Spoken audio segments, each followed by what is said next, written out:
Hi everyone, this is Dabrieo, and this is my screencast about my primary source lesson for bringing science and the arts alive with primary sources. I think as I mentioned to you, Josh, in my email to you, the lesson that I created over the summer is for Henry David Thoreau and Walden, but I can't use that until February because of the way that the curriculum's set up for the AP course I teach. So what I'm going to talk about today is a primary source lesson I did with my British literature honors level kids on Wordsworth's poem, a few lines composed a few miles above Tintern Abbey, and some primary sources regarding Tintern Abbey, some paintings and visual sources.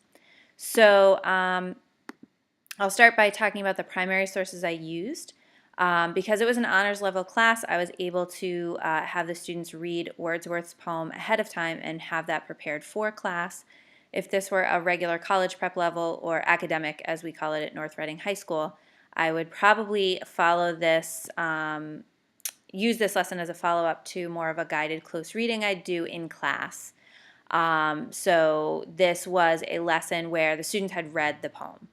And I used one visual that I found on the Library of Congress website and some romantic paintings of Tintern Abbey that had been done around the same time that Wordsworth wrote his poem. So I have links. I posted this slideshow to the Padlet, so there are links there for anyone interested to take a look. The objectives of the lesson were for students to make connections between the romantic poetry of Wordsworth and the romantic paintings of Tintern Abbey, in addition to connecting the works to the characteristics of the Romantic movement that we've been looking at through some other poetry as well. And this was a way to get them to examine primary sources and draw conclusions about the time and place from which they come. So Wordsworth's poems and the paintings all written at the same time during the Romantic era in Great Britain, and so I wanted them to use those primary sources to draw conclusions about the time period historically, as well as analyze the poetry. So this slide has the characteristics of Romanticism that we'd been learning throughout the unit. And these are characteristics that the students have been using to analyze other poetry as well. So today was the first time I asked them to apply the characteristics to, I did this lesson today. Today was the first time I asked them to apply the characteristics to visual sources, not just to poetry. So that was the new information that they had today. Wordsworth's poem, there's a link here to both the text of the poem and to a reading that I found on YouTube done by somebody with a lovely British accent. It is a long poem. It's more than 150 lines of poetry. So it is not something that I would ask students below the honors or AP levels to read on their own without any guidance. The reading on YouTube can be really helpful.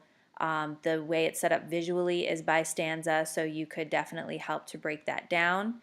As it was, I actually started with the reading of the poem today and paused after the first stanza to model my own close reading. Seniors being seniors, I wanted to remind them of what they should be doing when they're reading on their own, and it's always good to kind of get a recap. So we did kind of apply the characteristics to the entire poem, but it is one that's pretty easily broken down into chunks if that's what you need to do. So the first primary source that I showed to students, and I'll put this kind of in a larger mode here, the first primary source that I showed to students came from the Library of Congress website. This is a photochrome, which I believe means that it was a photograph to which color was added after the developing process. So I actually started with this and gave students the Library of Congress primary source analysis tool, observe, reflect, and question. I wanted them to know, I don't know if they gave much thought to where Wordsworth was when he was writing his poem, but Tintern Abbey is a place in Wales. We talked about the word abbey and what that meant, and I asked students to jot down what they observed about the photograph, the photochrome, and to reflect on what that might mean and to ask questions. So the primary observation / question they had was, why is there no roof on the building? And a few of them caught on to the idea, of course, that this is actually a ruin, and something that had been built during the Middle Ages and was sort of reclaimed by nature, which is an important element of Romanticism, the awe of nature. So we were able to, I don't think any of them realized that there was a structure, a man-made structure, present at the place that Wordsworth was, because he doesn't talk about it too much. He talks more about the natural elements around it. But the paintings that we looked at certainly dealt with that structure a great deal, so it was good for them to take a look.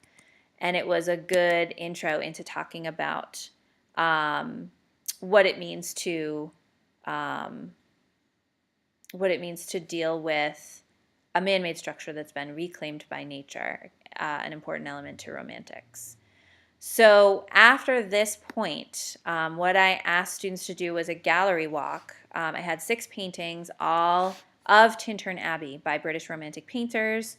I was a little limited, as you'll see in the pictures at the end of this, in terms of my color printing abilities at our school. I was able to print up basically these slides on 8.5 by 11 paper in color. So I put them up, instead of just showing them a slideshow and having them sit there, I thought it might be a better, kind of a better method to allow them to do a gallery walk.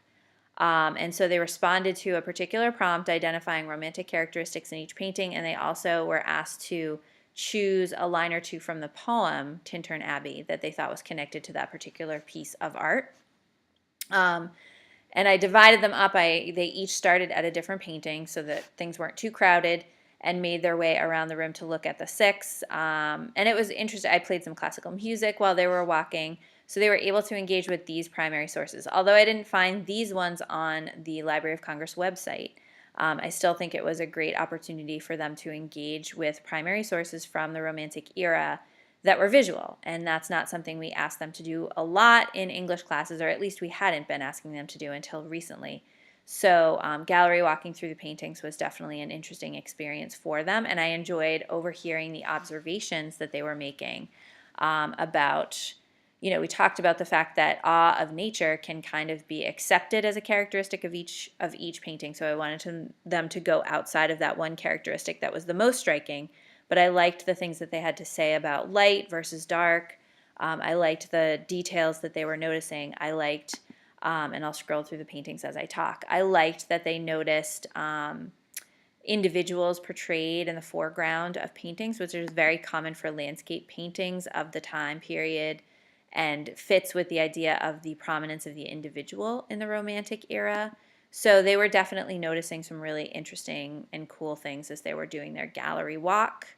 And again, I think it was good to have that image from the Library of Congress to start with, so that they could get a sense of the structure that was there.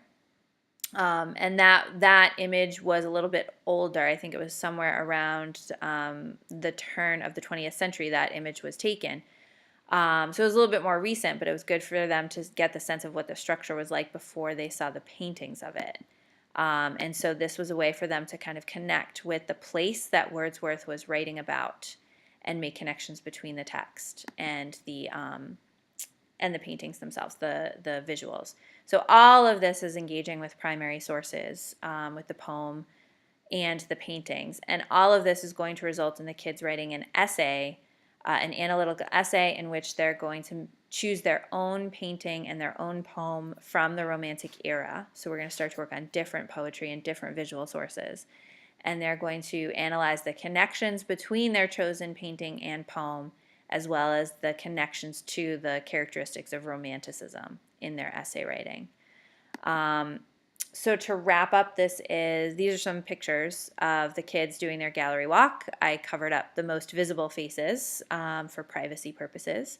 So you can see the way they're kind of gathered around the smallish images, but I liked that, again, it was a way to get them moving around the room, and I think it's a much better way to help them engage with a visual source than having them just sit in their seats and look up at a projector as I scroll through a slideshow and have them kind of rotely answer the prompt for each one. They were engaged more in conversation. Like I said, I played classical music, which they kind of got a kick out of. And they were engaging with each other as well and talking about, kind of sharing their ideas about what they were finding in the visual source, which was definitely cool and something I wanted them to do right off the bat. So I think that the biggest takeaways I had from the lesson definitely get them up and moving more like this, because I think when they do something different, they enjoy it more. They're more willing to talk to each other than they are to raise their hand in a big group, so this was great. I like the Observe, Reflect, Question Library of Congress graphic organizer, so I will definitely continue using it. I'd used it before as well, as a way to engage with visual sources in particular, because I think sometimes kids wonder how to do that, whereas a text they might feel a little less intimidated by it. So those are my big takeaways from the lesson. I think overall it was pretty successful. It met its objectives for the day, but I'll have to see how things work out with the follow-up essay that the kids are going to write. So I did post my link to this slideshow if anyone's interested in taking a look.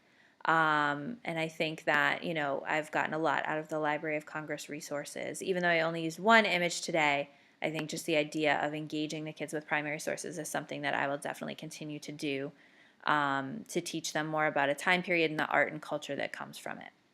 Thank you.